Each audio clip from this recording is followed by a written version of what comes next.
উফ, আজকে একদম জবরদস্ত, চিকেন মটন ফিশ কোনোটাই বাদ নেই। তা যাই হোক, শুভ দুপুর সবাইকে। আজকে নিজের কানেই শুনে নাও কেমন হয়েছে রান্নাবাড়ি সব। তা দেখো, প্রথমেই দেখাচ্ছি মটনের ঝোল। এটা হচ্ছে মটন, আলু দিয়ে হালকা করে ঝোল বানিয়েছি, দারুণ লাগে এটা খেতে। আমরা তো তোমরা জানোই 7 দিন তো নিরামিষ খেয়েছি।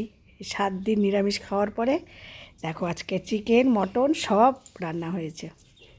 তো দেখো, এটা বানিয়েছি চিকেন কষা, একদম লাল লাল ঝাল ঝাল করে চিকেন কষা। আর বানিয়েছি দেখো রুই মাছ। এটা আমি নিজেই রেসিপিটা বানিয়েছি, কালকে দিব। নিজে এটা আমি তৈরি করেছি রেসিপি। এটা হচ্ছে রুই মাছের ঝোল। দেখো ভাতগুলো বাড়ছি আমি মাত্র, আর একটা ভাত মাত্র নামালাম। এবার দেখাচ্ছি, দেখো আমার মেয়ে খেয়ে কী বলছে, কেমন হয়েছে রান্নাবাড়ি, নিজের কানেই শোনো। টেস্ট হয়েছে, তোমরা নিজেরাই দেখে নাও রান্নাগুলো আজকে। খুব টেস্টি হয়েছে।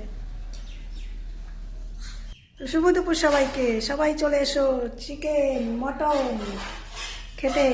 টাটা।